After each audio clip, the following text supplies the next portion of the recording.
Hey again, everyone. Mark Rogers, the voice of college football, tracking OU and Texas to the SEC and attacking each and every possible angle concerning those two programs, the impact on the SEC, the integration into the SEC, how it affects the Big 12 or the Big 8, and the rest of college football. Please check out our other videos and live streams that we have posted throughout the last few days. All right.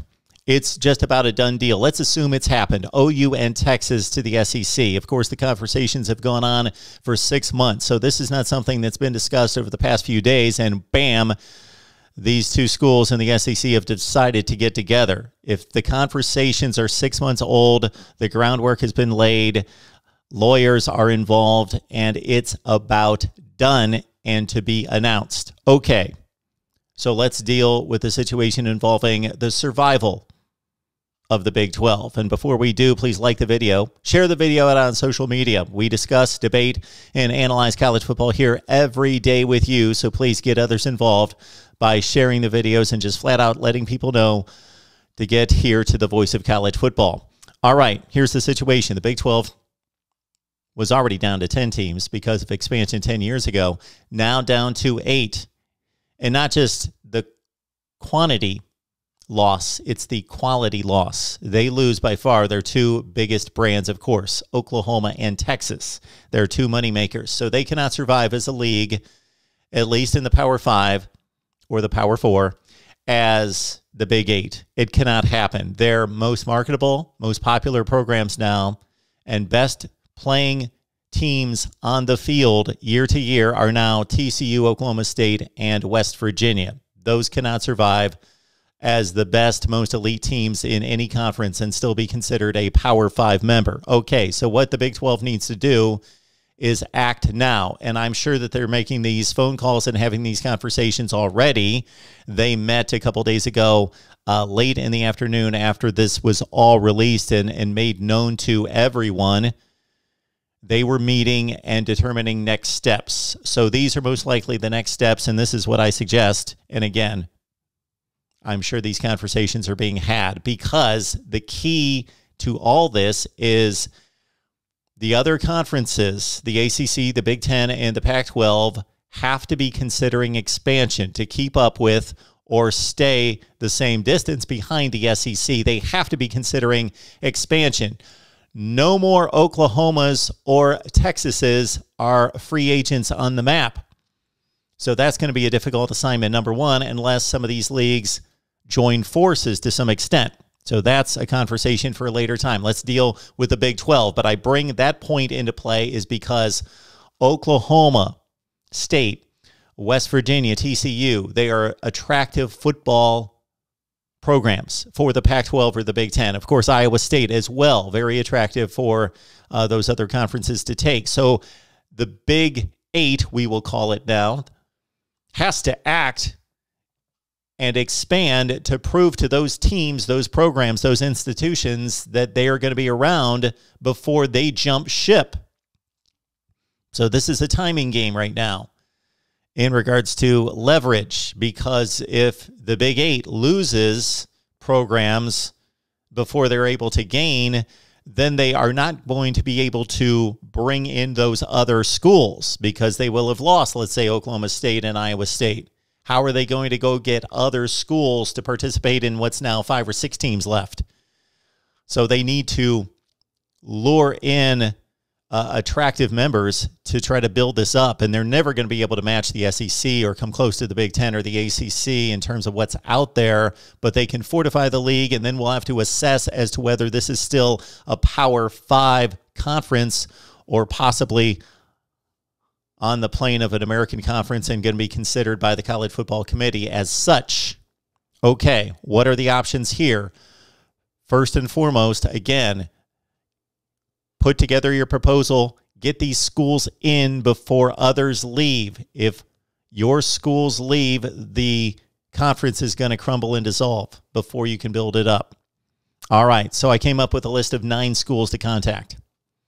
2 from the Pac-12. So this could be a bit of a surprise, but they fit geographically, and they're also the newest members to the Pac-12 in Colorado, a former member of the Pac-12, of course, as of 2010. in that range, and Utah. Most likely that's not going to happen. Utah and Colorado would have to spend a lot of money to rip up their contract with the Pac-12, move to the Big 12, which is a dying entity, and that would be a big gamble and risk. I would still make the inquiry to Colorado and Utah because they bring a level of football tradition and football power that's been established at the Power 5 level. Okay, the rest of these inquiries, of course, involve the Group of 5. So you go for your best options. And all of these football programs and institutions have strengths and weaknesses. They have pluses and minuses, depending on where they're located, how much money they have, their fan base, the size, TV ratings, and market size that they're going to bring into play, and their competitive status on the field currently. So let's go first to the Mountain West, because there's one school that draws this kind of attention, and that would be Boise State, of course. Boise State has been the best of the Group of 5 for 2 decades. They have done this for 2 decades where they have competed at this level. So the pluses are that they've proven that they can compete legitimately, like TCU, in leaving that level of play 10 years ago. Boise State can do the same thing. They can help bolster the Big 8 from a football competitive standpoint. People across the nation now recognize Boise State as a football power of sorts. The television market is limited. The scope in which they would bring in viewers and eyeballs and rear ends in the seats, the recruiting footprint is not good. So those are negatives against Boise State, but it's a nationally recognized program that has competed at this level and continues to from the Mountain West. Okay, Boise State's one. Then, of course, you go to the American Conference, and you've got a list of schools that, from the standpoint of their current ability to compete on the field, the size television market, eyeballs that they could potentially bring into the arena, and, of course, location has something to do with it as well. From a location standpoint, the obvious inquiry should go to Houston and SMU. Houston has played at this level in the past. They were a member of the Southwest Conference. Enormous television market in Houston, but there's an NFL team. Who cares about the Houston Cougars in Houston? Not many, but the potential is there. Same thing with SMU.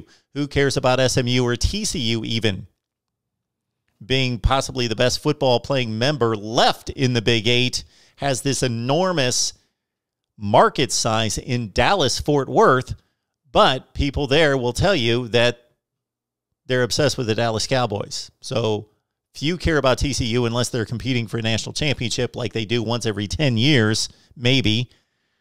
Same thing would go for SMU. They bring in crowds of 20, 25,000 people. So the scope, the potential is there, but the reality is much less than what the market size would bring. And the SMU program has obviously been reeling to certain extents since way back in the days of the death penalty. They've gotten back to a certain status and are playing good football right now in the American Conference, which leads us to more play-in members from the American Conference. Cincinnati's intriguing. It's been an up-and-down program for decades. Sometimes they're good, sometimes they're bad. They're currently exceptional under Luke Fickell, the best Group of 5 program. Big market size in Cincinnati. You dive into Big Ten country to a certain extent, and it's an attractive member right there. Cincinnati to the Big 8. And again, geography plays into this minimally. This would have been a huge topic of discussion regarding geography and expansion years ago, but that's been thrown to the wayside. So you go for the best football programs, you go for the money and the competition on the field. Those are the two biggest factors involving football: money and competition on the field. Do they bring a level of play that fits what we're doing and can be appreciated and bring us credibility with college football? All right, so it's Cincinnati and it's UCF. And UCF, for many reasons, might be the most attractive client here, because UCF has an enormous alumni base. They're one of the top 5 population schools in the country. Huge, huge enrollment.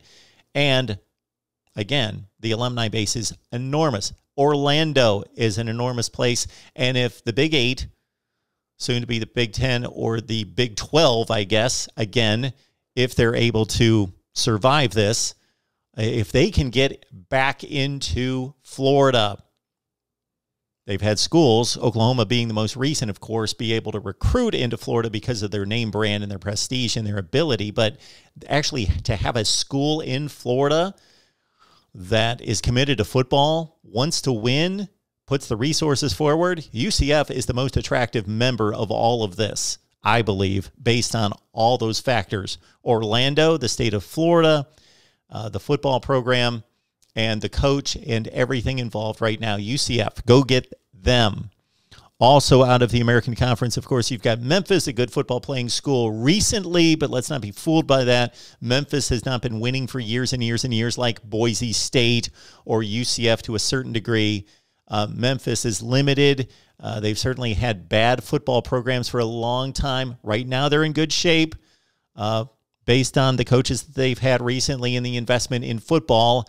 Nice sized television market there that's close and pretty much right in and on the periphery of Big 12/Big 8 territory geographically. So SMU, Houston, Memphis, Cincinnati, Boise State, Colorado, Utah out of the Pac-12, and we've got one last intriguing possibility, and that's, of course, BYU. We'll get past the religious aspects and how that could possibly be a barrier. We'll just look at the football. Is this a group of five? Are they a power five? We could have that discussion and debate forever. They schedule like a high-level group of five. They play a lot of Power 5 opponents. BYU's a national name. They've got not anywhere to the degree of Notre Dame, but have a national reputation. They've won a national championship back in 1984. So there's a certain intrigue to BYU. And, of course, geographically, they fit right into the footprint of the current Big 8. So there we go. One candidate from the Mountain West. Two from the Pac-12 that are long shots. Yes, the bulk of the American Conference. What a struggle that would be in those schools determining, okay, we've got a good thing going in the American Conference, but we're not a Power 5, and we're probably not going to be considered a Power 5. So do we jump ship? We're going to have to pay a lot of money to jump ship, or do we stay where we're at and hope now with this 12-team college football playoff that we can start to vie for the playoff? And then, of course, we're talking about BYU as well. Also keep into consideration, there is a 12-team college football playoff coming. So the playoff committee is going to have to view in the future based on what happens with the Big 12. Of course, if it dissolves, it's gone. It's history. It's in the history books.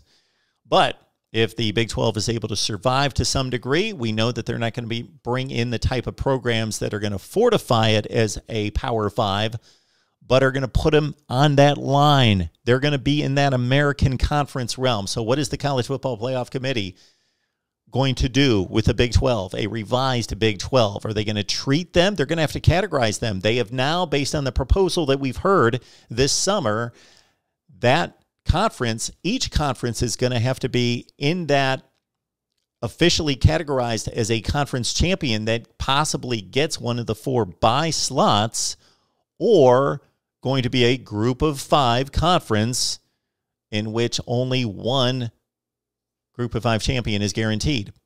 So the Big 12 is going to have to be affirmed as a Power 5 or going to be reclassified as a group of 5 based on the College Football Playoff Selection Committee. So consider that. Let's take the 1% chance that it falls through between Texas, Oklahoma, and the SEC. The Big 12 would, of course, welcome them back. They would publicly say all the right things about who knows how they would. You talk about damage control from both sides. Oh, my word. But behind closed doors, there would have to be some serious discussions where the Big 12 would tell Oklahoma and Texas, pay up. There have to be some conditions placed because we know that you're headed out the door as soon as you get a better offer.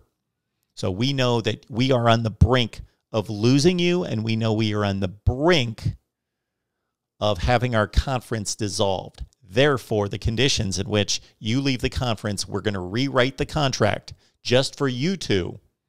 We're going to rewrite the contract, and the reparations are going to be skyrocketed because we've got to protect ourselves. So if you want to come back and play Big 12 football, sure, you can leave at any time, but the conditions under which you're leaving are going to be amped up to protect us.